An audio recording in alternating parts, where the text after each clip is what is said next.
अऊज़ु बिल्लाहि मिनश्शैतानिर्रजीम बिस्मिल्लाहिर्रहमानिर्रहीम अल्लाहुम्मा सल्लि अला सय्यिदिना व मौलाना मुहम्मदिन व अला आलि सय्यिदिना व मौलाना मुहम्मदिन व बारिक व सल्लिम। मुअज़्ज़ज़ ख़वातीन व हज़रात, अस्सलामु अलैकुम व रहमतुल्लाहि व बरकातुहू व मग़फ़िरतुहू।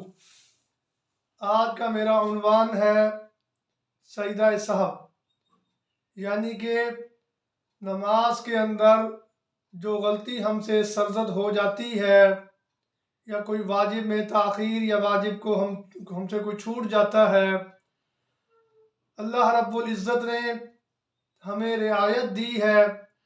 बजाय नमाज को शुरू से मुकम्मल नमाज को लौटाएं, उसके बदले में अल्लाह रब्बुल इज़्ज़त ने हमें सजदा सहव का हुक्म हमें शरीयत देती है कि अगर हम सजदा सहव को अदा कर लें तो हमारी गलती का इज़ाला जो है वो हो जाएगा। सबसे पहले हम आ जाते हैं 4 रकत नमाज फ़र्ज़ और 4 रकत नमाज सुन्नत मुअक्कदा। अगर हम 2 रकतें हमारी मुकम्मल हो चुकी हैं, जो पहली सूरत गलती की है, अगर हमसे 2 रकतें मुकम्मल होने के बाद तीसरी रकत के लिए हमने खड़े होना था, कादा करने के बाद, तहियात पढ़ने के बाद, अगर हमसे ये गलती हो गई है, दूसरी रकात का सजदा अदा करने के बाद बजाय बैठने के अत्तहियात के लिए अल्लाहु अकबर कहते हुए तीसरी रकत में है के लिए हम खड़े हो गए हैं गलती से, तो यहाँ पर हमने ये देखना है कि अगर तो हम मुकम्मल खड़े हो गए हैं, सीधे सीधे खड़े हो चुके हैं, या खड़े होने के बिल्कुल करीब हैं, या खड़े होकर हमने क़िरात वगैरह का स्टार्ट कर दिया है, तो फिर हम वापस नहीं लौटेंगे। इसी हालत के अंदर तीसरी रकात और चौथी रकात को भी अदा करके मुकम्मल पढ़ने के बाद आखिर में सजदा सहव करेंगे। वो मैं आपको इंशाअल्लाह आखिर में उसका तरीका भी बता दूंगा। दूसरी सूरत ये है कि हम दूसरी रकत तो हमने मुकम्मल कर ली, अत्तहियात भी पढ़ ली, अशहदु अल्ला इलाहा इल्लल्लाहु व अशहदु अन्ना मुहम्मदन अब्दुहु व रसूलुहु, यहाँ तक पढ़ने के बाद हमने तीसरी रकत के लिए खड़े होना था। भूलने की वजह से हमने दुरूद शरीफ स्टार्ट कर दिया है। ये हमने देखना होगा कि हमने आगे दुरूद शरीफ के कितने कलिमात हमने अदा कर लिए हैं। अगर तो हमने दुरूद शरीफ का इतना हिस्सा अल्लाहुम्मा सल्लि अला मुहम्मदिन, यहाँ तक अगर हमने दुरूद शरीफ पढ़ लिया है या इससे ज़ायद पढ़ लिया है, जहाँ पर भी इसके बाद इन अल्फाज में मुहम्मदिन से पहले अगर याद आ गया तो ठीक है, अगर मुहम्मदिन पे जाके याद आया या इसके बाद याद आया तो फिर भी सजदा सहव हम पर लाजिम होगा। उसी हालत में हम खड़े हो जाएंगे, तीसरी रकात मुकम्मल करेंगे, चौथी रकात भी मुकम्मल करेंगे। एक दूसरी सूरत इसमें ये है, मिसाल के तौर पर हमने 4 रकतें मुकम्मल पढ़ ली हैं, चौथी रकात हमने मुकम्मल करने के बाद यहाँ पर भी 2 सूरतें हैं।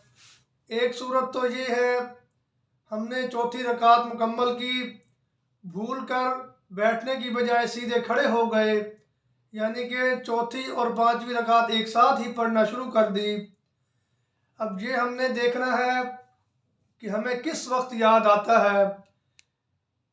पांचवी रकत का सजदा अदा करने से पहले पहले अगर किसी को याद आ जाए कि मैंने बैठना था, क्योंकि आखिरी कादा में भी नहीं बैठे, तो पांचवी रकत का सजदा अदा करने से पहले पहले अगर किसी को याद आ जाए तो फ़ौरन उसी हालत में लौट जाए, बैठ जाए आकर अत्तहियात के लिए।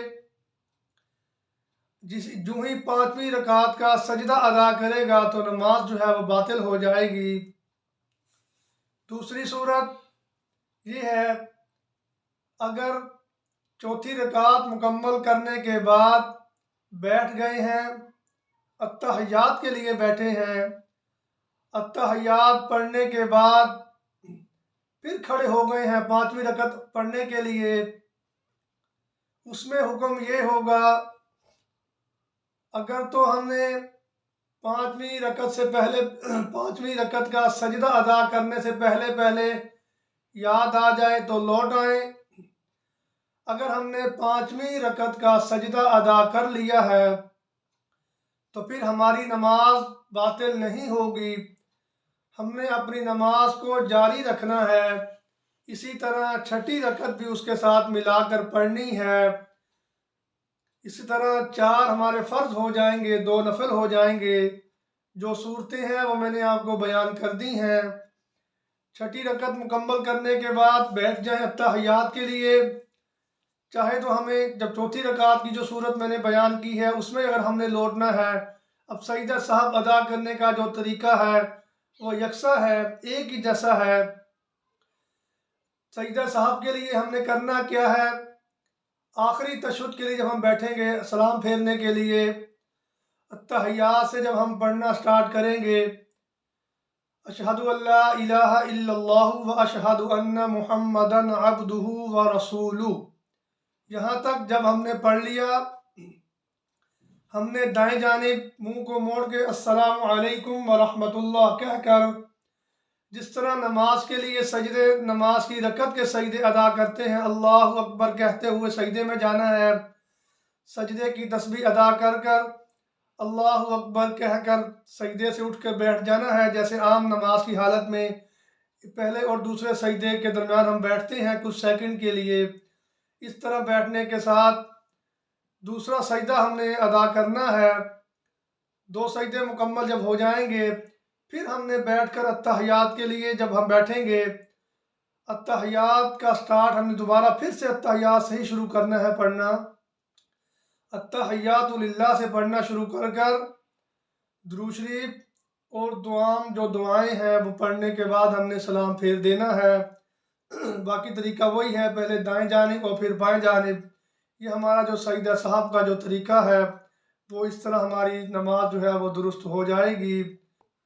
आखिर में ये जहन में रखें, चाहे तो गलती हमसे फ़र्ज़ों में सरजद हो या सुन्नत मुअक्कदा में सरजद हो या सुन्नत गैर मुअक्कदा में सरजद हो या नवाफिल में ये गलती सरजद हो किसी भी किस्म की, जिस तरह रमज़ानुल मुबारक के अंदर नमाज तरावी के अंदर अगर हमसे गलती कोई सरजद हो तो सजदा साहब जो है ना ये सब की गलतियों का जो है ना इजाला करता है।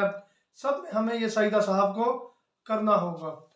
आखिर में मैं उन तमाम बहन भाइयों से गुजारिश करूंगा जो मेरे चैनल पे नए आए हैं या जिन्होंने फर्स्ट टाइम पहली मर्तबा मेरी वीडियो को सुना है, वॉच किया है, उन सब बहन भाइयों से गुजारिश करूंगा कि जिन्होंने मेरे चैनल को सब्सक्राइब अभी तक नहीं किया तो सबसे पहले चैनल को सब्सक्राइब भी कर दें, और उसके साथ साथ तमाम मेरे मुसलमान भाई और बहनों से गुजारिश करूंगा अपने कि मेरी वीडियो को ज़्यादा से ज़्यादा शेयर भी किया करें, लाइक भी किया करें, और कमेंट बॉक्स में इस मसले के मुतल्लिक अगर आपके जहन में कोई सवाल हो या और कोई आप सवाल पूछना चाहते हैं, कमेंट बॉक्स में अपने फीडबैक से हमें ज़रूर आगाह किया करें।